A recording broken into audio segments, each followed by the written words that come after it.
The flower market at Covent Garden stirred to life in that peculiar hour before true dawn, when London existed in shades of pewter and smoke, and the gaslight still burned against the autumn darkness like uncertain promises. The air hung heavy with moisture, that persistent drizzle which was neither rain nor mist but something in between, coating the cobblestones with a treacherous sheen and clinging to wool and silk alike with indiscriminate dampness. Among the weathered carts and makeshift stalls, where rough-handed men arranged chrysanthemums and dahlias with surprising tenderness, there stood a figure so incongruous she might have been a ghost from another world entirely, Lady Isadora Winthrop, though none who passed her now would know that name or the weight it once carried in London's most elegant ballrooms. Her hands, which had once worn gloves of the finest kid leather and touched nothing more troublesome than ivory fan sticks and crystal champagne flutes, now arranged roses with practiced efficiency, the thorns having long since taught her fingers where to grip and where to yield. She wore a gown of pale blue silk that had seen far better days, its hem muddied beyond redemption, its bodice mended so many times. The original stitching had become merely a suggestion beneath her careful repairs,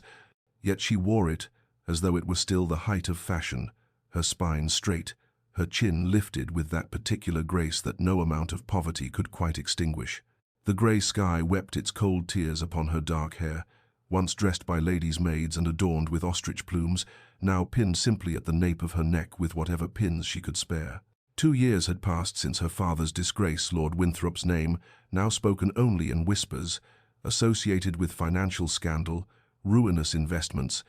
and the betrayal of a dozen families who had trusted him with their fortunes. And in those 2 years, Isadora had learned what it meant to fall from the heights of society into the depths where no one caught you, where former friends crossed streets to avoid acknowledgement, where invitations ceased and doors closed with finality that echoed like coffin lids. Her mother had not survived the shock. Consumption had claimed her within 6 months of their disgrace, though Isadora suspected it was truly shame that had stolen her final breaths. Now there was only this: the flower cart she rented for 6pence daily, the roses she purchased before dawn from the wholesale merchants,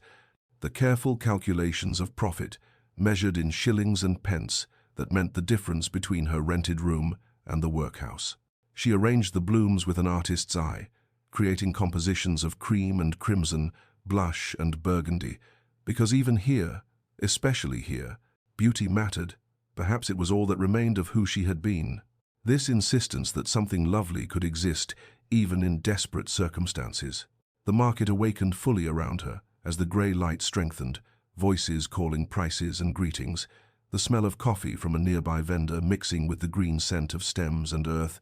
and Isadora stood among her roses like a fallen angel, tending a garden she could never again enter, waiting for customers who might spare a few coins for beauty they would carry into lives she would never know. Sebastian Blackwood, 5th Duke of Ashford, had not intended to pass through Covent Garden that morning, but his meeting with his solicitors had concluded earlier than anticipated, and he found himself with that rarest of commodities unscheduled time, and so he had dismissed his carriage and chosen to walk, seeking perhaps some momentary reprieve from the calculated precision that governed every other aspect of his existence. He was a man whom society regarded with equal measures of respect and wariness,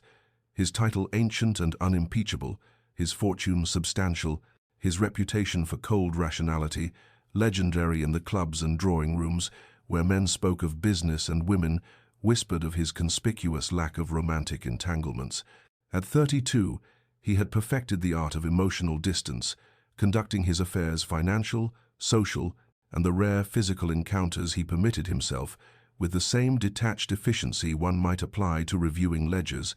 and if there was something lonely in this existence, something hollow, he had long since convinced himself that loneliness was preferable to the alternative his parents' marriage had demonstrated with such brutal clarity. The flower market interested him only as a point of passage, a splash of color in the grey morning, until he saw her, the woman at the rose cart, whose posture alone arrested his attention, for he had spent enough time among the aristocracy to recognize true breeding when he encountered it. And this woman, despite her circumstances, which were evident in her worn clothing, and the calluses he glimpsed upon her hands, carried herself with a dignity that belonged to ballrooms rather than market stalls. He approached, observing details with the same acute attention he applied to potential investments. The precision of her flower arrangements, the cleanliness of her person despite obvious poverty, and the way her eyes, remarkable eyes, grey as the morning itself, met his without either the false boldness of solicitation or the cringing deference he might have expected. "Your roses," he said, his voice carrying the clipped formality that had become his natural mode of speech. "They are exceptionally fine." She inclined her head with a grace that stirred something in his memory, though he could not immediately place it. "You are kind to say so, sir. They are freshly cut this morning. Would you care to purchase one?" Her voice confirmed what her bearing had suggested. This was no common flower girl, but someone who had known better circumstances, and Sebastian found himself unaccountably curious about the trajectory that had brought her to this place. "A single stem," he replied, selecting a cream-colored bloom of particular perfection. Their fingers did not touch as she wrapped it in paper, but he was aware of her nonetheless, of the contradiction she represented, of the way she treated this transaction with the same courtesy she might have applied to far grander exchanges. He paid her twice what she asked, and when she began to protest, he silenced her with a look that brooked no argument.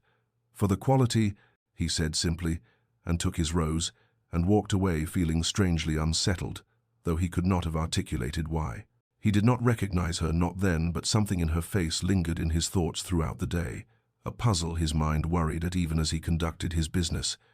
And that night, alone in his study, he found himself studying the rose he had placed in a crystal vase, wondering about the woman who had sold it to him with such quiet dignity, and experiencing the unfamiliar sensation of wanting to know more. Isadora's days had acquired the rhythm of necessity, that particular cadence which poverty imposes upon those unaccustomed to its demands, and she rose each morning in darkness 4:30 by the cracked porcelain clock in her rented room to make her way through streets still populated by night's final stragglers to the wholesale market, where she purchased her roses, selecting each stem with the critical eye her mother had once applied to choosing fabrics for ball gowns, rejecting any bloom that showed the slightest imperfection, for she had learned that her customers, though they might not consciously recognize quality, responded to it nonetheless, and quality was the only advantage she possessed over the dozen other flower sellers who competed for the same coins. By 6 o'clock she was at her cart, arranging the roses into displays that caught what little light the grey autumn mornings offered, and she remained there until dusk claimed the market, her feet aching in boots that needed resoling, her hands chapped despite the salve she made from stolen moments and cheaper ingredients, speaking to customers with the same courtesy she had once employed in drawing rooms, never allowing her voice to rise in the common hawker's cry, never permitting desperation to show in her demeanor, for dignity, her mother had taught her, was not contingent upon circumstance, but upon choice. One could choose to maintain standards, even when the world conspired to strip them away. The other vendors had regarded her with suspicion initially, this incongruous gentlewoman in their midst, but time and genuine kindness had softened their reserve, and now she counted among her friends Mrs. Davison, who sold violets and spoke with rough affection, and old Tom, whose chrysanthemums occupied the neighboring cart, and who had more than once shared his lunch when Isadora's coins had run too short, and the pie-seller's daughter Mary, who dreamed of a position in a great house and asked Isadora endless questions about the world she had lost, questions Isadora answered with patience, though each one was a small knife to her heart, reminding her of what she had been. Her room, reached by 4 flights of narrow stairs in a building that sagged with age and housed a dozen other souls in similar straits, measured perhaps 10 feet square and contained a narrow bed, a washstand, a single chair, and a trunk that held what remained of her former life. 2 other dresses, her mother's pearl earrings which she could not bear to sell, a miniature portrait of her parents in happier times, and a pressed rose from her coming-out ball when she had worn white silk and danced with a dozen suitors and believed the world was full of endless promise. She kept this room as she kept herself, scrupulously clean despite the building's pervasive grime. The single window washed weekly, her few possessions arranged with care, maintaining the standards her upbringing had instilled, because to let them slip would be to surrender the last bastion of who she had been, and she had sworn at her mother's grave that she would not beg, would not compromise her principles. would not seek rescue through the only means available to beautiful, destitute women, would instead endure whatever hardship necessary to preserve some essential core of self that poverty could not purchase and shame could not claim, though there were nights when exhaustion and despair whispered seductive arguments for surrender, and she had to remind herself why dignity mattered, had to hear her mother's voice speaking across the barrier of death, telling her that circumstances were temporary but character was eternal, and so she rose each morning and arranged her roses and maintained her standards and waited, though for what she could not have said, for some change in fortune that reason told her would never arrive. The next morning Sebastian returned, and the morning after that, and in the days that followed his appearances acquired the regularity of a habit, though he told himself it was merely convenience, that the route through Covent Garden suited his schedule, that the roses were of exceptional quality, and his household required fresh flowers, excuses that grew increasingly transparent even to his own rigorous self-examination. As the weeks passed and autumn deepened into November's chill, he purchased a single rose each time, always selecting the bloom himself with deliberate care, their exchanges remaining formal, yet developing a tenor of familiarity. She learned to have a cream or blush-colored specimen set aside for his inspection. He began timing his arrivals to the quieter morning hours when her cart was less crowded, and their brief conversations need not be hurried by other customers' impatience. They spoke of inconsequential matters, the weather, the quality of the season's blooms, the small dramas of the marketplace, yet Sebastian found himself listening not merely to her words, but to the intelligence behind them, the education evident in her vocabulary, the breeding that shaped her syntax, and he observed details that his business acumen had trained him to notice: the way her hands trembled slightly on the coldest mornings, the increasing thinness of her face as winter's hardship mounted, the fact that her coat, though meticulously maintained, was wholly inadequate for the season's demands. He fought against the interest she provoked, reminding himself that curiosity was the first breach in walls he had spent years constructing, and that his father's violence and his mother's suffering had taught him that emotional engagement led only to pain, that the cold precision with which he conducted his life was not emptiness but protection, yet still he returned, drawn by something he would not name, troubled by the contradiction of her circumstances and her dignity, by the mystery of how she had arrived at this particular desperation. His inquiries, conducted with the discretion his position and resources made possible, had yielded her identity within a fortnight. Lady Isadora Winthrop, daughter of the late Earl of Pembury, whose financial crimes and subsequent suicide had scandalized society 3 years prior. A young woman who had been engaged to Lord Edmund Pierce before her family's ruin, and who had subsequently vanished from society's view, presumed to have sought refuge with distant relations, or perhaps worse fates that drawing rooms discussed in whispers. Knowing her story only deepened the enigma she represented, for she had clearly chosen this hard independence over the alternatives available to beautiful, desperate women, had maintained some essential core of self that poverty had not corrupted, and Sebastian found himself experiencing an unfamiliar emotion that he eventually, reluctantly, identified as admiration. Though admiration was dangerous, was the beginning of regard, and regard led to attachment, and attachment was the very thing he had vowed never to permit. Isadora, for her part, noticed his consistency without ascribing significance to it beyond gratitude, assuming him to be simply a kind gentleman of regular habits who appreciated quality and who perhaps, in his formal courtesy, recognized something of breeding in her despite her fallen circumstances, and she treated him with the same dignified professionalism she offered all her customers,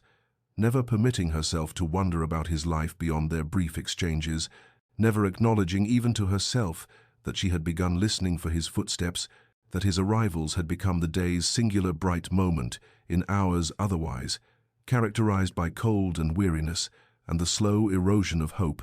for to acknowledge such things would be to admit a dependence she could not afford, and so the weeks passed with their careful dance of approach and restraint, neither speaking what both had begun, in their different ways, to feel. December arrived with a cruelty particular to London winters, the cold possessing a damp, penetrating quality that no amount of layering could fully repel, and on a morning when frost silvered the cobblestones and Isadora's breath emerged in visible clouds, Sebastian appeared at her cart before the market had properly awakened, the sky still holding night's darkness at its edges, and without preamble or greeting, he gestured to her entire display and said quietly,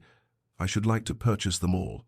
Isadora stared at him, in confusion, rendering her momentarily speechless, for she had perhaps 36 roses arranged across her cart, far more than any single household could reasonably require, and when she found her voice she said carefully, "All of them, sir." And he nodded once, his expression unreadable in the pre-dawn gloom, adding, "Every stem, if you please, and the cart may be collected later." She began wrapping the roses with hands that trembled from more than cold, her mind calculating the sum with a hope that felt dangerous, for this single transaction would cover nearly a month's rent, would allow her to purchase a proper winter coat, would provide a cushion against the grinding daily terror of destitution. Yet even as she worked, she felt the strangeness of the gesture, the excess that suggested motivation beyond mere need for flowers, and when she had wrapped the final bundle and named her price fairly,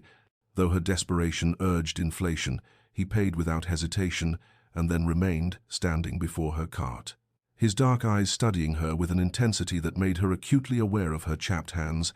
her threadbare gloves, the coat that hung too loosely on her frame. "Lady Isadora Winthrop," he said,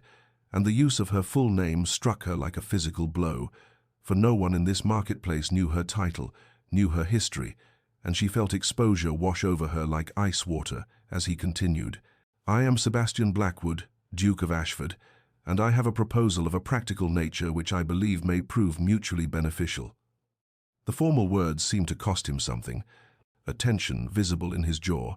and Isadora found herself unable to respond, unable to reconcile this revelation that her kind and consistent customer was a duke, was precisely the sort of man before whom she had once curtsied in ballrooms, with the growing warmth she had been so carefully not acknowledging, and into her silence he spoke with the tone of a man conducting business negotiations, laying out terms for a transaction rather than a life. "I require a duchess for social obligations my position demands, someone capable of managing a great household and representing my family in society. You require security, respectability, and escape from circumstances that will likely prove fatal before spring concludes. I propose a marriage of arrangement, a practical alliance with clearly defined expectations. You would have your own chambers, an allowance, freedom to pursue your interests within the bounds of propriety, and I would ask only that you fulfill the public duties of your position with competence. There would be no expectations of affection, no pretense of sentiment that neither of us requires, merely a civilized partnership addressing our respective needs." He delivered this extraordinary proposal with the same measured calm he might employ discussing investments, yet Isadora saw something flicker behind his eyes, some emotion quickly suppressed, and she felt the world tilt beneath her feet, pride roaring its outrage that she should be offered such cold charity, that he should stand before her with pity disguised as pragmatism, that 3 years of maintaining her dignity should culminate in this, a business proposition delivered in a frost-covered marketplace, while simultaneously her exhausted, desperate body whispered its seduction, warmth, safety, food, rest, survival, all the things she had been slowly losing in her fight to preserve principles that no one witnessed or rewarded, and she heard herself say, voice barely above a whisper, "I require time to consider," and he nodded as though he had expected nothing less, replying, "Until tomorrow morning, then," and walked away into the gathering dawn, leaving her standing beside her empty cart with the weight of an impossible choice settling onto shoulders already bowed by 3 years of bearing what she had believed to be the full measure of hardship fate could devise.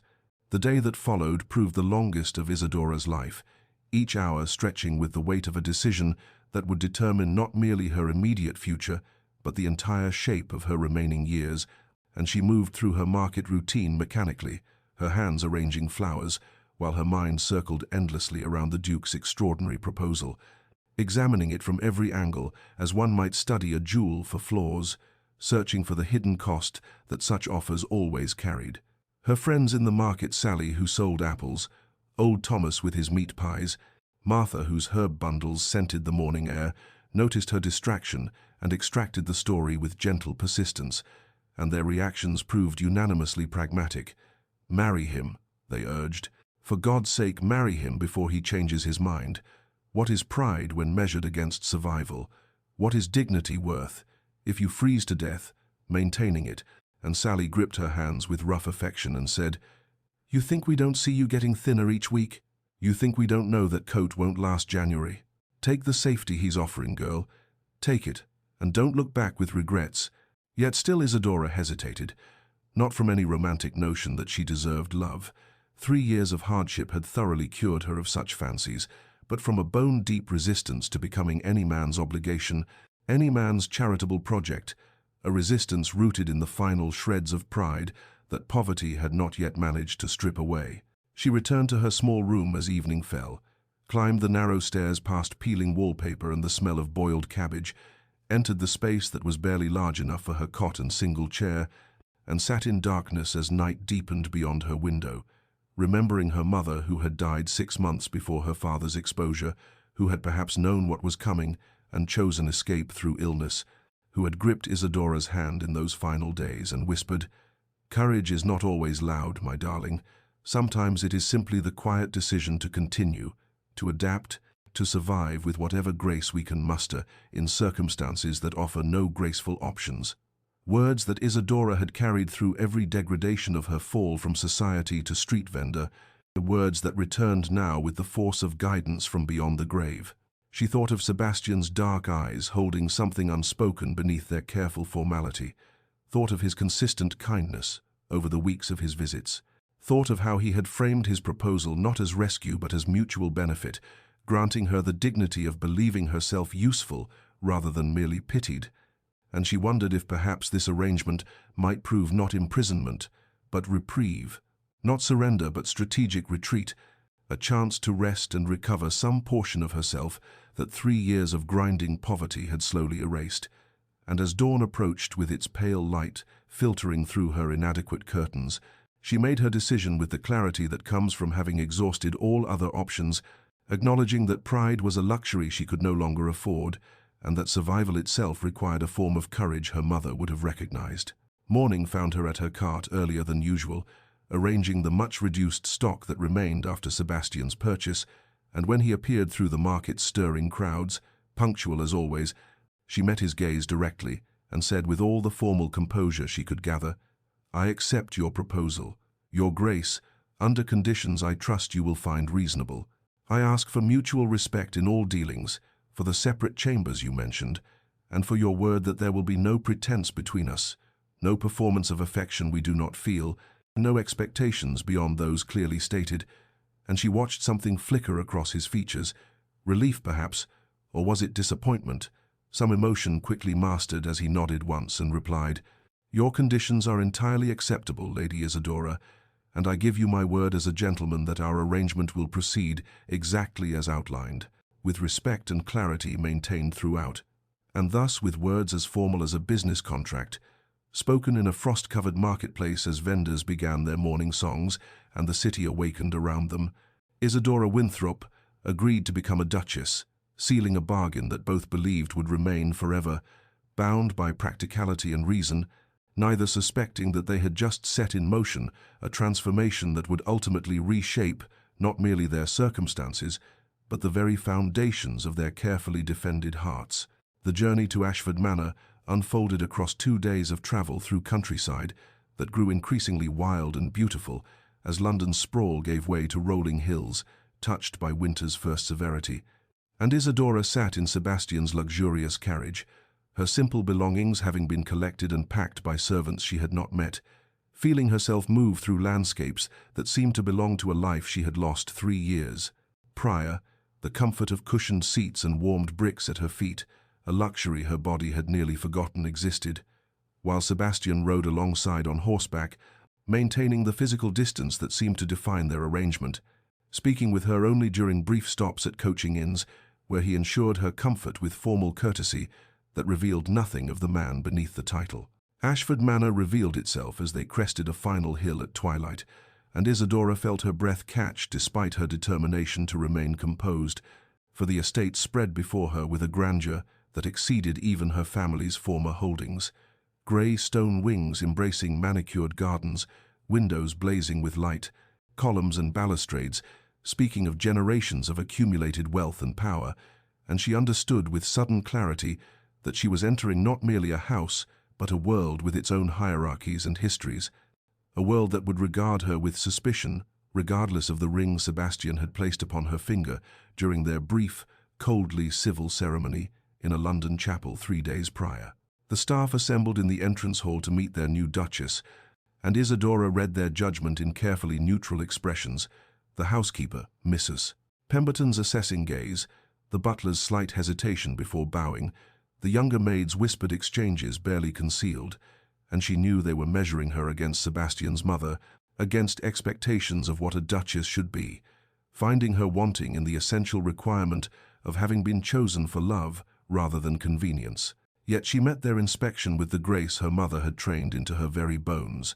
acknowledging each introduction with appropriate warmth while maintaining the dignity her position required. Her chambers proved both magnificent and isolating, a suite of rooms decorated in pale blues and silver, furniture of such quality that her hands trembled slightly as she touched the silk counterpane, windows overlooking gardens that stretched toward woodland in the gathering darkness, and a maid, young, nervous, helped her unpack her pathetically few belongings into wardrobes and drawers, designed for a wardrobe 10 times the size. The girl's pity barely concealed as she arranged Isadora's threadbare dresses beside the new garments. Sebastian had ordered made beautiful things in rich fabrics that Isadora had not yet brought herself to wear, feeling they belonged to a role she was performing rather than a life she inhabited. Dinner that first evening unfolded in a dining room of oppressive formality, just herself and Sebastian at opposite ends of a table designed to seat 20, courses arriving and departing in silence, broken only by the most necessary exchanges about travel, fatigue, and household arrangements. And as footmen served food of a richness her shrunken stomach could barely manage, Sebastian outlined the expectations of her position with the precision of a general briefing. His officer social calls she would need to make, entertainments she would be expected to host, charitable committees appropriate for a duchess's involvement, standards of dress and deportment required for someone bearing his family's name, and Isadora listened with perfect attention, committing every detail to memory, responding with calm assurance that she understood and would fulfill each obligation, while internally she felt the weight of her bargain settling fully upon her, the understanding that she had exchanged one form of survival for another, trading the physical hardship of poverty for the emotional isolation of this vast, cold house. And when Sebastian finally dismissed her with formal politeness, expressing hope that she would rest well in her new home, she walked through corridors lit by candles in silver sconces, climbed stairs carpeted in deep burgundy, entered her beautiful prison of a suite, and made a silent vow to herself that she would perform this role with such perfection that no one, least of all the distant, unreadable man, who was now her husband, would ever glimpse the loneliness that had followed her from London's frozen marketplace to this palace of marble and regret. The days that followed took on a rhythm of careful observation, as Isadora moved through Ashford Manor like an anthropologist, studying unfamiliar territory, noting how the household functioned with the precision of a military operation, Mrs. Pemberton directing maids and footmen with subtle gestures, the butler maintaining standards that would have satisfied royalty, and beneath the surface efficiency ran currents of loyalty to Sebastian and wariness toward herself.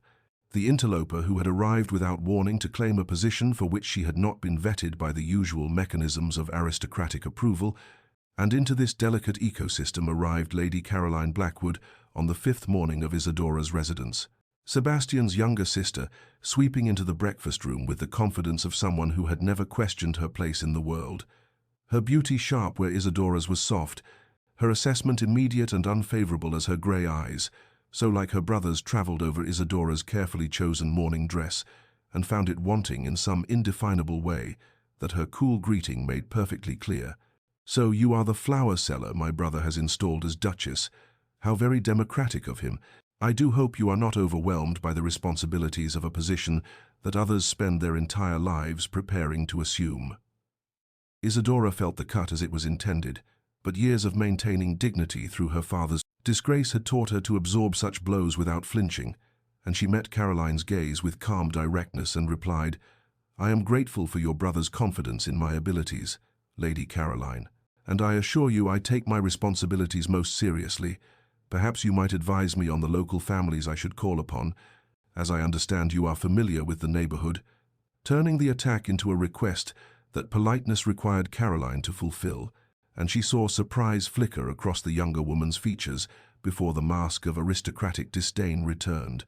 though something in Caroline's subsequent conversation suggested a reluctant respect for someone who would not be easily intimidated. The true test arrived 3 days later, when Sebastian informed her at breakfast, their only shared meal, taken in awkward near silence, that they would be hosting a small dinner party, 12 guests, local gentry, and a baron with his wife. Nothing overwhelming but sufficient to introduce the new Duchess to society, and Isadora felt her stomach tighten with nervousness she dared not show, knowing that her performance at this event would determine how the surrounding families received her, whether they would accept Sebastian's choice or quietly mock it in their drawing rooms, and she spent the intervening days in careful preparation, consulting with Mrs. Pemberton on menus and precedents, reviewing her knowledge of current affairs and local concerns, selecting her dress with strategic care, not the new gowns Sebastian had provided, which might seem pretentious, but her one remaining evening dress from her former life, altered and refreshed, speaking of genteel poverty rather than purchased position. The evening itself unfolded with the heightened awareness of a soldier entering battle, guests arriving in their carriages, Isadora standing beside Sebastian in the entrance hall to receive them, feeling his solid presence at her side, even as the distance between them remained carefully maintained. And as she greeted Lord and Lady Hartwick, Sir James and his daughter, the Baron and Baroness, others whose names she committed to memory with desperate focus, she felt her old training rising through years of dormancy, the skills her mother had instilled returning as if they had merely been waiting for the proper stage, and she moved through the evening's choreography with a grace that was not performance but reclamation, drawing out the shy Miss Hartwick on her watercolors, asking Lady Winters about her renowned gardens, listening with genuine interest to the Baron's concerns about tenant welfare, and across the dinner table's candlelight, she felt, rather than saw, Sebastian watching her, his dark eyes holding an expression she could not quite read, something that might have been surprise or approval, or perhaps merely relief that she was not embarrassing him, and in that moment, when their gazes met and held for 3 heartbeats longer than necessary, she saw the first small crack in the armor he maintained so carefully, a glimpse of the man beneath the Duke, and though neither acknowledged it with word or gesture, something shifted in the space between them, a recognition that perhaps this arrangement might hold possibilities neither had dared to imagine when they struck their pragmatic bargain in a frozen marketplace that already seemed a lifetime away. In the weeks that followed the dinner party, a strange pattern of parallel solitudes emerged within Ashford Manor's elegant walls, 2 people occupying the same grand house yet moving through separate spheres of loneliness that occasionally intersected at formal meals and necessary consultations, and Sebastian found himself increasingly drawn to his study window in the late afternoons, standing with untouched correspondence before him, while his gaze tracked Isadora's figure moving through the gardens below, watching as she explored the grounds with systematic thoroughness, pausing to examine the architecture of the rose arbor that would bloom gloriously in spring, speaking with the head gardener about winter preparations, her posture conveying an interest that seemed genuine rather than performative, and he found himself wondering what thoughts occupied her mind during these solitary walks, whether she felt the same peculiar ache he experienced when they parted after dinner each evening, returning to their separate chambers with polite wishes for restful sleep, the distance between their rooms a physical manifestation of the chasm he had insisted upon constructing,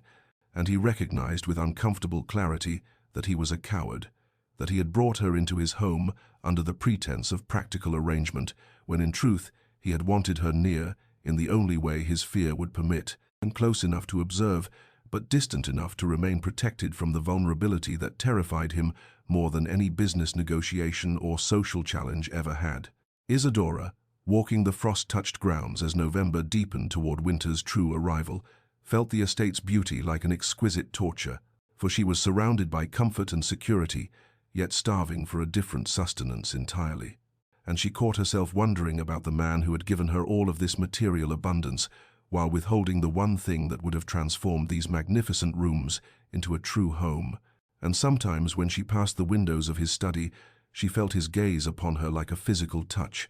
would glance up to see his silhouette framed in lamplight before he stepped back into shadow,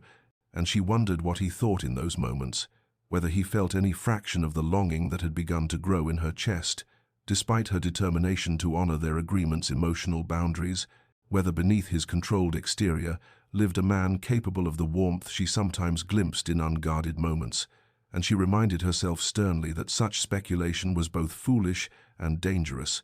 that she had accepted this arrangement with clear understanding of its limitations, yet her heart seemed unwilling to maintain the discipline her mind counseled, and she found herself arranging flowers for his study, though he had not requested such attention, selecting books from the library she thought might interest him, and leaving them in his path, small gestures that he never acknowledged, but which she noticed he accepted. The flowers always carefully maintained, the books eventually returning with markers suggesting they had been read. The servants, observing these parallel orbits with the keen perception of those who spend their lives reading the moods of their employers, began to soften toward Isadora, as her essential kindness revealed itself in daily interactions. And Mrs. Pemberton particularly found herself revising initial judgments as she witnessed the new Duchess learning every servant's name, inquiring after their families with genuine interest, never making unreasonable demands, treating even the youngest scullery maid with a respect that the old Duchess had reserved only for upper servants, and one afternoon over tea in the housekeeper's sitting room, Mrs. Pemberton confided to Isadora the household's rhythms and histories, the late Duchess's warmth that had made Ashford a true home before illness took her, Sebastian's withdrawal into coldness after her death and his father's subsequent cruelty, and Isadora listened with the dawning understanding that the man upstairs in his study was himself imprisoned, not by poverty or social ruin, but by grief and fear. And this knowledge settled into her heart like a key finding its lock, and though she did not yet know how to use it, she recognized that whatever grew between herself and Sebastian would require a patience and courage equal to what she had needed to survive London's frozen streets, a different kind of endurance but perhaps no less demanding. And as evening fell, and she prepared for another formal dinner across that vast table's distance, she felt something shifting in her resolve, a quiet determination that this beautiful, lonely house might yet become something more than a magnificent prison for two people, too wounded to risk the very connection they both secretly craved. The crisis arrived with winter's first true cold, sweeping through the village with the merciless efficiency of all such visitations upon the poor, and word reached the manor through the head gardener, whose sister lived among the estate workers' cottages, that fever had taken hold, children burning with illness while their parents struggled to maintain work obligations and tend the sick simultaneously. And Isadora heard this news while consulting with Mrs. Pemberton on household matters, and felt something shift decisively within her, for she had been poor herself so recently, had known the terror of choosing between fuel and food, and without pausing to consider whether this fell within her prescribed duties as Duchess, she immediately began organizing relief, instructing the housekeeper to prepare baskets of provisions, sending footmen to fetch the physician from town, gathering medicines and blankets, and within the hour she had transformed the manor's efficient calm into purposeful activity, servants responding to her quiet authority with an alacrity that would have surprised her had she not been so focused on the urgent work before her. And she did not think to inform Sebastian because he had closeted himself in his study with his man of business, and in truth, she had grown accustomed to acting independently, to making decisions without consultation, as she had done throughout her months of poverty, and by early afternoon she was in the village herself, moving through the cramped cottages with her skirts pinned up and her sleeves rolled back, holding feverish children while their mothers prepared the broths she had brought, wiping small faces with cool cloths, speaking words of comfort in her calm, cultured voice that seemed to carry its own medicine. And she was kneeling beside a carpenter's daughter, coaxing the child to take another sip of willow bark tea, when she felt rather than heard a presence in the doorway, and looked up to find Sebastian standing there, still in his riding coat, clearly having come directly upon hearing where she had gone, and on his face was an expression she had never seen before, wonder and something deeper that made her breath catch even as she maintained her focus on the sick child in her arms. He did not speak, did not command her to return to the manor's safety, but instead removed his coat and joined her in the work, following her quiet instructions, carrying water, holding frightened children while the physician examined them, and she watched him cradle a fevered boy with unexpected gentleness, murmuring reassurances, and saw in that moment past the Duke's calculated reserve to something true and unguarded beneath. And as the hours passed and the immediate crisis stabilized, medicines distributed and fears calmed, they found themselves walking back to the manor together through twilight's purple shadows, alone for the first time without formal dinner's structure or household's presence. And the silence between them felt different now, charged with possibility rather than distance. And finally Sebastian spoke, his voice rougher than usual. "You did not hesitate. You simply acted, as if their welfare were as natural a concern as breathing." And she replied softly, "I know what it is to be vulnerable, to need help that may not come. I could not do otherwise." And he stopped walking then, turned to face her in the gathering darkness, and said with quiet intensity, "My mother was like that. She believed those with privilege bore responsibility for those without it. My father called it weakness, punished her for it, and after she died I told myself that caring was indeed weakness, that distance was strength. But watching you today I remembered what I had forgotten, that true strength lies in allowing oneself to care despite the cost." And Isadora felt tears prick her eyes at this first real revelation of the pain that had shaped him, and she said simply, "Caring always costs, but the alternative costs more. It costs our very humanity." And they stood there in the winter, twilight, the manor glowing with lamplight ahead of them, and something fundamental shifted between them, like a locked door finally yielding to persistent pressure, and when they resumed walking their shoulders brushed together, neither moving away from the contact, and this small touch spoke what neither yet dared to say aloud. The months that followed unfolded with the subtle transformation of seasons, autumn deepening toward winter's approach with that peculiar quality of English weather that shifts gradually yet inexorably, and within Ashford Manor's gracious walls, a parallel transformation occurred through gestures so small they might have escaped. Notice had either Sebastian or Isadora been observing from outside their own carefully maintained defenses, but they were living within the change, and therefore felt each shift with the acute sensitivity of those who have learned to navigate by the faintest signals, and Sebastian found himself pausing in the library to consider which volumes might interest her, remembering a comment she had made about medieval histories or her expressed curiosity about agricultural innovation, and these books would appear on the table in her sitting room without explanation or acknowledgement, and Isadora would discover them and feel something warm expand in her chest, and she, in turn, began arranging flowers in his study. Not the formal displays Mrs. Pemberton ordered for the public rooms, but more intimate compositions, a single perfect rose in a crystal vase on his desk, a handful of late-blooming asters that she knew somehow he would appreciate for their stubborn refusal to yield to approaching winter. And Sebastian would enter his study to find these offerings and stand before them longer than necessary, and neither spoke of these exchanges, as if putting words to them might shatter whatever fragile understanding was being constructed through such silent conversation. And their evening meals stretched longer, the formal distance of those first dinners gradually dissolving, as conversation moved beyond weather and household business to books and ideas, memories of childhood, observations about the world, and sometimes Sebastian would catch himself laughing at something she said, a genuine sound that startled them both, and Isadora discovered that beneath his reserve lived a sharp intelligence and unexpected wit that made her understand how lonely he must have been within his self-imposed isolation, and one afternoon, while visiting the village with continued relief efforts, she learned from the vicar about Sebastian's extensive charitable works, endowments for schools and hospitals, and pension funds for elderly servants, all maintained with such discretion that even the recipients often did not know their benefactor's identity, and this discovery rearranged her understanding of him once more, revealed layers she had not suspected, and that same week, Sebastian, rising before dawn for an early ride, caught sight of movement in the gardens and discovered Isadora walking the frost-silvered paths in the grey light before sunrise, wrapped in a heavy cloak, and he watched from the terrace as she moved through that liminal hour between night and day, and realized with a sharp pang of recognition that she still kept her flower seller's schedule, rising at an hour when most ladies of her station slept peacefully. And this glimpse into her persistent habits from those desperate months touched him profoundly, for it spoke of how deeply experience marked us and how we carry our past selves within our present circumstances.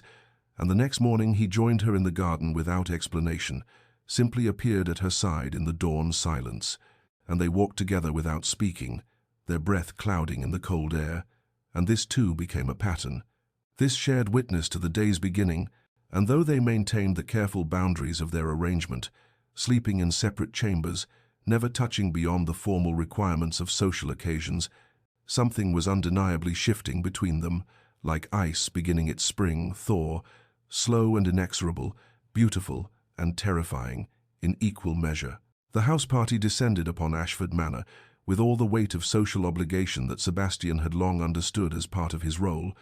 and the preparations consumed weeks, as Mrs. Pemberton coordinated with Isadora to ensure every detail met the exacting standards required when hosting members of the highest aristocracy, and Isadora felt the old anxiety of her former life return as she reviewed guest lists and seating arrangements, for these were the very people among whom she had once moved as an equal, who had then turned away when scandal tainted her family name. And Sebastian observed her tension during their morning walks, but said nothing, respecting her privacy, even as he wished he possessed the words to offer comfort. And when the guests began arriving in their magnificent carriages, filling the manor with noise and expectation, Isadora stood beside Sebastian in the entrance hall, receiving them with perfect grace, her training reasserting itself despite the years of poverty between then and now. And most guests treated her with cool politeness, accepting her as Sebastian's choice while clearly reserving judgment,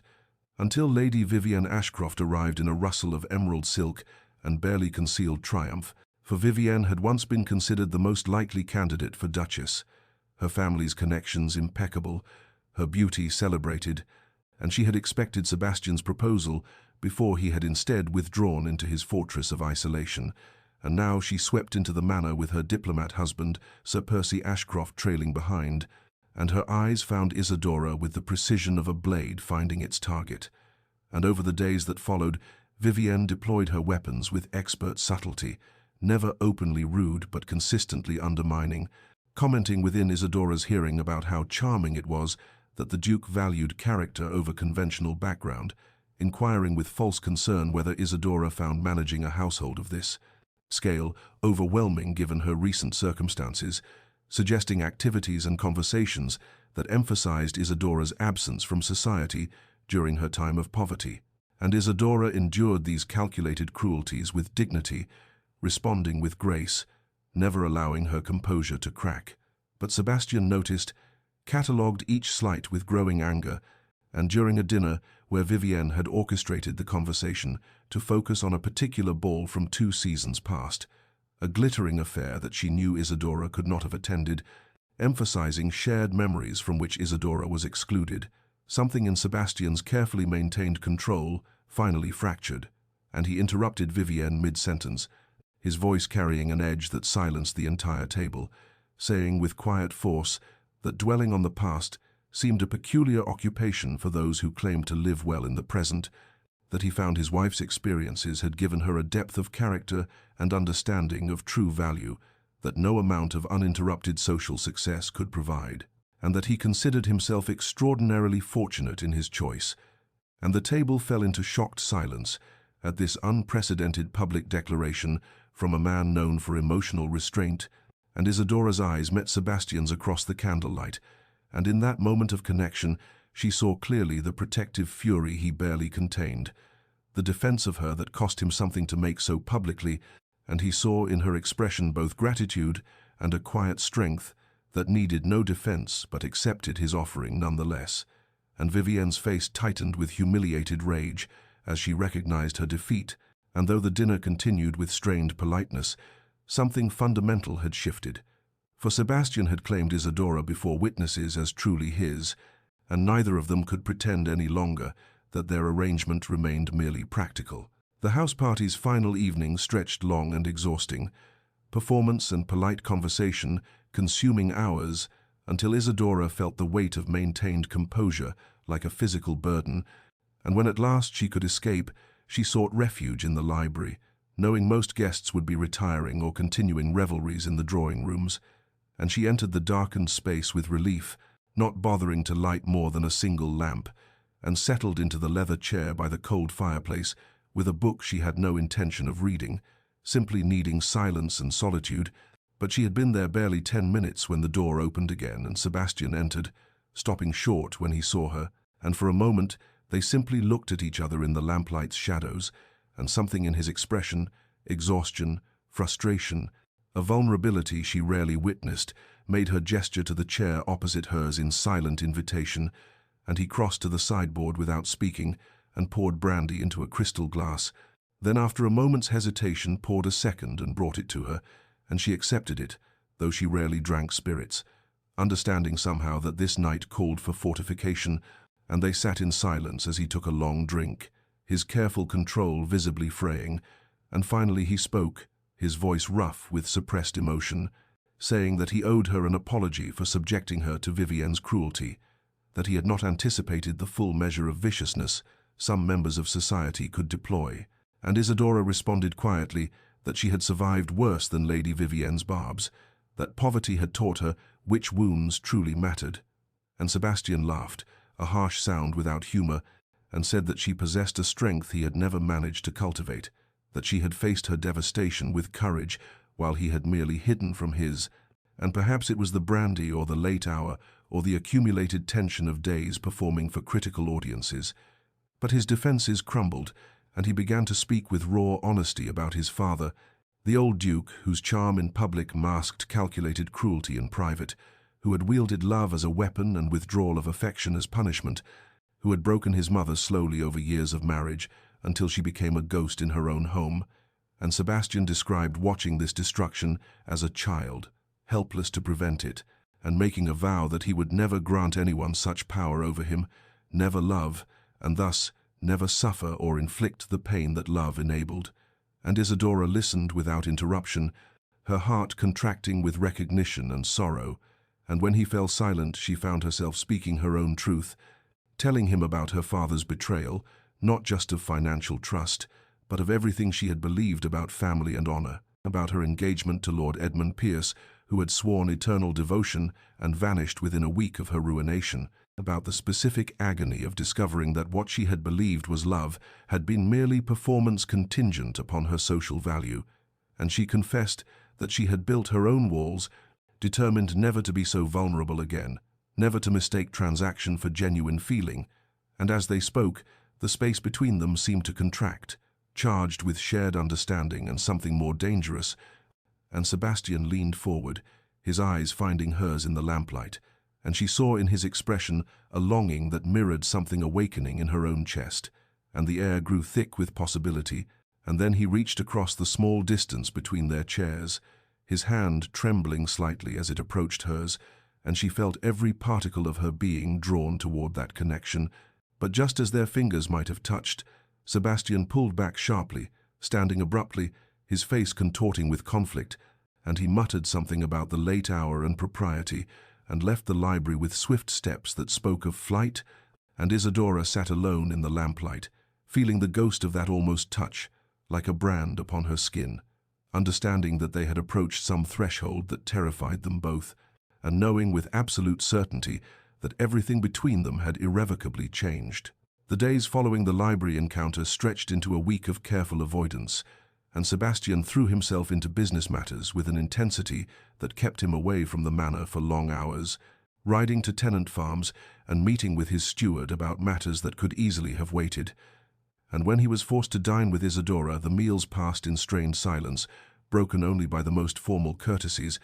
and she watched him retreat behind walls that now seemed higher than before, and the pain of it lodged beneath her ribs like something physical, and for having glimpsed the man beneath the armor, made his renewed distance unbearable,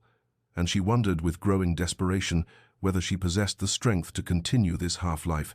loving him while he ran from the very connection that might save them both, and she maintained her dignity through sheer force of will, continuing her duties as Duchess with flawless grace. But Mrs. Pemberton noticed the shadows beneath her eyes and the way her smiles no longer reached beyond performance, and one grey afternoon as November settled its cold grip upon the estate, Lady Caroline arrived unannounced and sweeping into the manor with her characteristic energy, and she took one look at Isadora's careful composure and her brother's notable absence, and understood immediately that some crisis had occurred, and after dinner, when Sebastian retreated to his study as had become his pattern,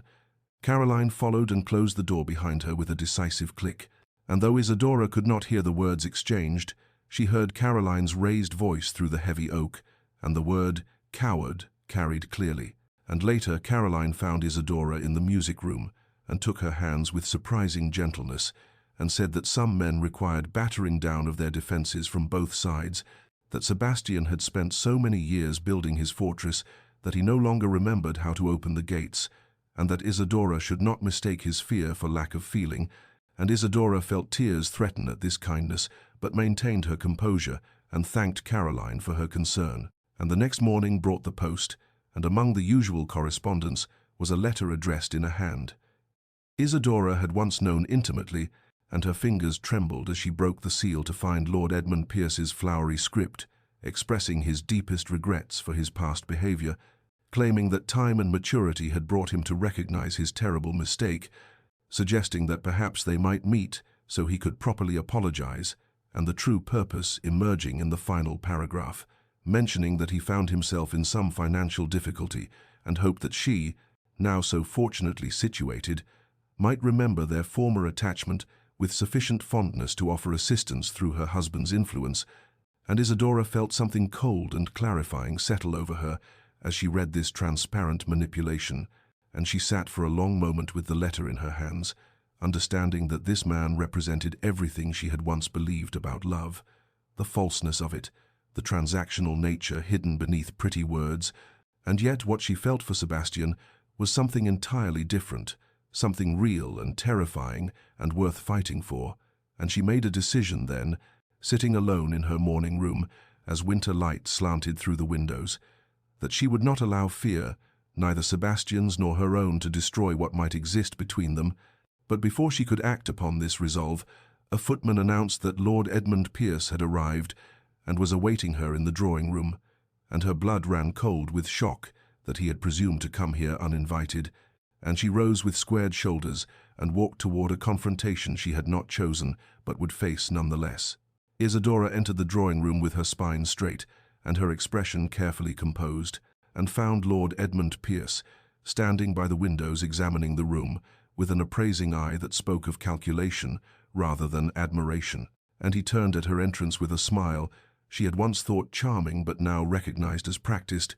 and he crossed to her with hands extended, as though they were intimate friends reuniting after pleasant separation rather than a man who had abandoned her in her darkest hour, and he began speaking before she could frame a greeting, his words tumbling out in rehearsed contrition about how he had behaved abominably, how he had been young and foolish and influenced by his family's concerns about financial prudence,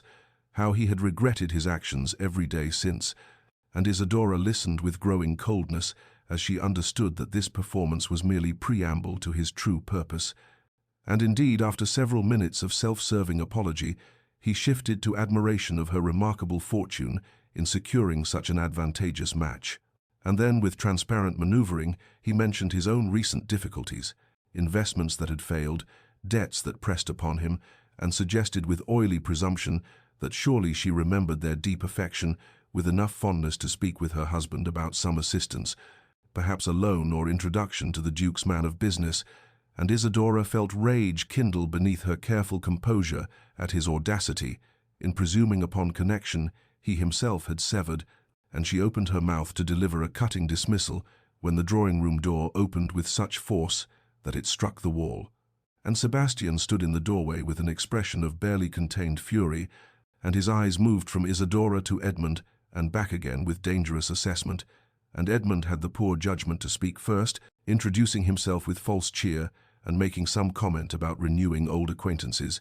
and Sebastian crossed the room with predatory grace and positioned himself slightly in front of Isadora in a gesture of protection that was unmistakable, and his voice when he spoke was ice over steel, as he asked by what presumption Lord Pierce had entered his home uninvited, and Edmund's confidence faltered, but he rallied with ill-advised boldness, suggesting that surely the Duchess was pleased to see an old friend,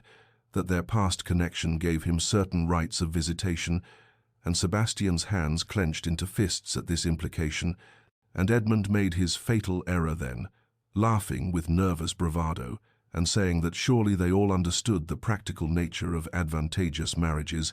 that he bore no grudge against Isidora for securing her position through whatever means necessary, just as he had once been forced to consider his own financial requirements, and the words hung in the air for one crystalline moment before Sebastian's control shattered completely, and he struck Edmund with a blow that sent the smaller man staggering backward into a side table, and then Sebastian was on him again, hauling him upright by his cravat, and his voice emerged in a growl that Isidora had never heard from him, as he informed Edmund that he had insulted a lady of impeccable honor, that he would leave this house immediately and never approach the Duchess again, and that if Sebastian heard even a whisper of Edmund speaking her name in public, he would destroy him so thoroughly that no respectable house in England would receive him. And he released Edmund with a shove toward the door where 2 footmen had appeared, summoned by the commotion, and Sebastian ordered them to remove Lord Pierce from the property and ensure he never returned, and Edmund fled with what remained of his dignity. And then Sebastian turned to Isidora, with the fury still blazing in his eyes, but transmuting into something else as he looked at her, something raw and exposed and terrifying in its intensity, and she stood frozen watching him, her heart hammering against her ribs, shaken not by Edmund's presumption but by the passion of Sebastian's defense, by the undeniable evidence that whatever lay between them had moved far beyond the boundaries of their careful arrangement. The silence that followed Edmund's departure stretched between them like something alive and trembling, and Isidora stood rooted to the floor, watching Sebastian's chest heave with the aftermath of violence and passion, and his hands still bore the tension of barely restrained fury. And she found her own anger rising not at Edmund's presumption, but at the man before her, at months of careful distance and walls rebuilt after every moment of connection, and her voice emerged sharp with emotion as she demanded to know what right he had to such rage on her behalf, when he had spent weeks avoiding her very presence. And Sebastian turned to her with eyes still blazing, and said in a voice rough with feeling that he had every right as her husband, and she laughed bitterly at this claiming of husbandly prerogative from a man who had insisted their arrangement remain bloodless and practical, and they stood in the ruins of drawing-room civility, trading words that cut deeper than either intended, accusations about pride and fear and the torture of living half a life, and Sebastian's control finally shattered completely as he crossed to her and seized her shoulders and confessed in a rush of words that he had loved her from the very beginning, that he had seen her in that flower market and recognized her name from the scandal sheets and known her story and been unable to walk away, that every rose he purchased had been an excuse to stand near her for just a moment more, that his careful arrangement had been the act of a coward who wanted her desperately but was too terrified of vulnerability to reach for her honestly. And Isidora stared at him as these words poured forth like a dam breaking, and her anger transmuted into something else as she understood the depth of his deception, and she struck his chest with her palm and demanded to know how he could have been so cruel to bind her to him while maintaining such distance, to make her love him while pretending indifference, and at her words times make her love him, times. Sebastian went utterly still, and his hands gentled on her shoulders as he asked in a voice stripped of all defenses whether she meant what those words implied.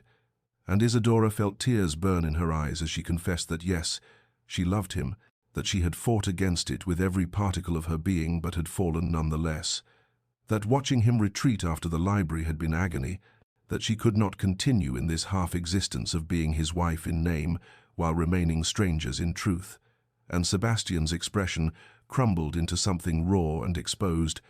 and he pulled her against him with desperate strength and buried his face in her hair and whispered that he was sorry, so desperately sorry for his cowardice. That fear of becoming like his father or suffering like his mother had made him cruel when he wanted only to love her as she deserved,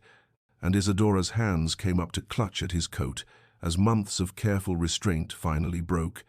and she felt his tears hot against her temple as he held her with trembling intensity, and they stood locked together in the devastated drawing-room, while outside winter twilight gathered, and inside something new and fragile and infinitely precious began to take shape between their joined hearts. And when Sebastian finally drew back enough to look at her, his eyes held none of their practiced distance, but only naked love and terrified hope, and Isadora reached up to touch his face with wonder, tracing the evidence of his tears, and whispered that she forgave him, that she understood fear, that perhaps they might begin again with honesty between them.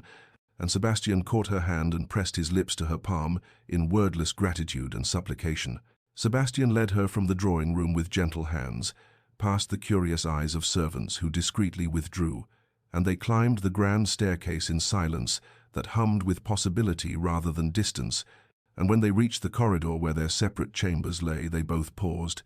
and Sebastian turned to her with such naked vulnerability in his expression that Isadora's breath caught, and he asked permission to stay with her, not as duty or arrangement, but as husband who loved his wife. And she answered by taking his hand and leading him through her chamber doors, and once inside with the world locked away, he spoke again in a voice rough with emotion, telling her that the morning he purchased every rose had been the morning he could no longer bear, watching her freeze in the dawn, cold selling flowers to survive, that he had gone to that market every day for weeks, working up courage to speak to her beyond mere transaction,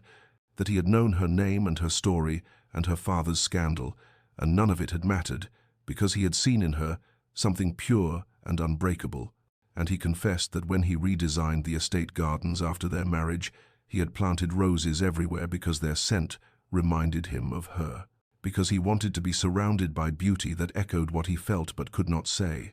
And Isadora listened with tears streaming down her face as months of careful restraint finally broke open, and she told him that she had loved him despite herself, that she had tried so hard to protect her heart, but he had breached every defense with his small kindnesses, with books left on tables and his presence at breakfast, and the way he listened when she spoke as though her words held value. And Sebastian cupped her face in his hands with infinite tenderness and kissed away her tears, and then he kissed her mouth with a reverence that made her tremble, and the kiss deepened into something desperate and healing, months of longing finally given permission to emerge, and they came together with fumbling urgency, stripping away not just clothing but every pretense and wall that had kept them separate, and Sebastian worshipped her body with his hands and mouth as though she were something sacred. And Isadora discovered that beneath his practiced coldness lay a man capable of profound tenderness, and their joining was both fierce and gentle, a claiming and a surrender. And afterward they lay tangled together in the darkness, speaking in whispers about fear and hope, and the terrifying courage required to love fully, and Sebastian traced patterns on her skin and told her she was extraordinary, and Isadora wept again, but this time from joy, and they made love again as dawn approached, slower and deeper, learning each other with wonder, and when morning light finally spilled through the windows they faced it together. Sebastian's arms wrapped around Isadora from behind as they stood at the window overlooking the rose gardens he had planted for her, and he pressed his lips to her temple and whispered that this was their true beginning, and Isadora leaned back against him, feeling for the first time since her world collapsed that she had found not just safety but home. And in the golden morning light they stood together transformed, two wounded souls who had found in each other the courage to heal. The weeks that followed their breakthrough moved like a dream, transformed into waking reality, and the first evidence of change appeared in small but unmistakable ways.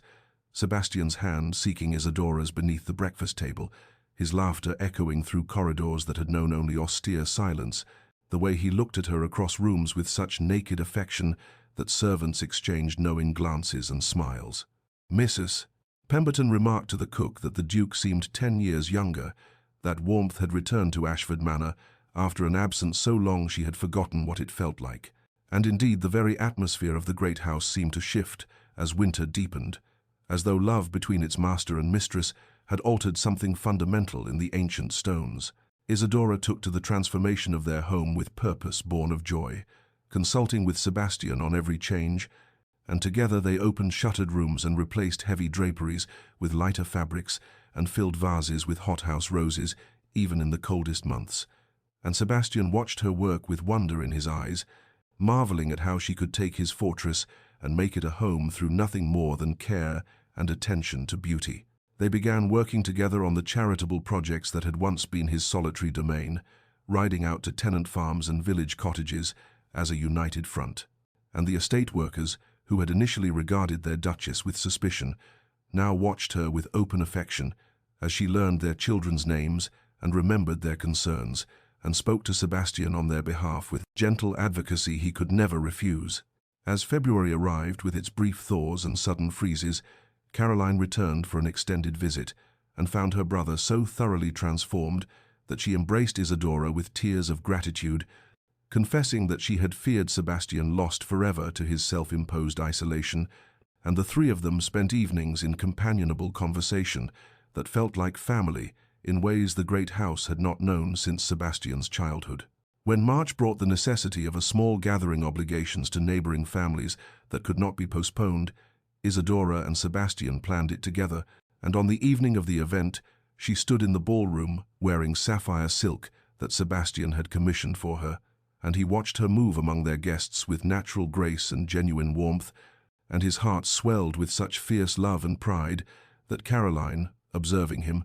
laughed softly and remarked that he looked like a man drunk on happiness rather than wine. There came a moment during that evening when Isidora stood speaking with the vicar's wife about establishing a lending library for the village, animated and engaged, lamplight catching in her dark hair and color high in her cheeks from the warmth of the room and the pleasure of purposeful conversation,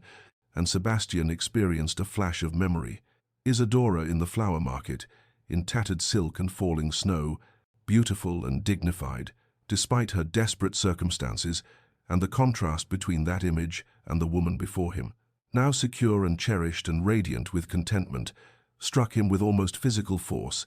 and when she glanced up and caught his gaze across the room, she smiled with such intimacy, and knowing that several guests noticed the exchange, and whispered about how deeply the Duke and Duchess appeared devoted to one another,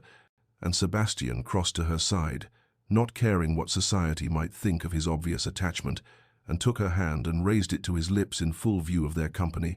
and Isidora's eyes shimmered with unshed tears of joy as she squeezed his fingers in silent communication of everything words could not convey. As April arrived with its gentle promise of renewal, bringing soft rains that coaxed green shoots from winter-hardened earth and filled the air with the scent of growing things, Sebastian proposed a journey that made Isidora's heart catch with painful sweetness, a return to London, to the flower market where their story had truly begun. And though he would not explain his full purpose, she trusted him enough now to simply take his hand and agree. And so on a morning when dew still clung to rose petals, they departed for the city in the ducal carriage. Talking of small things and large as miles passed beneath them,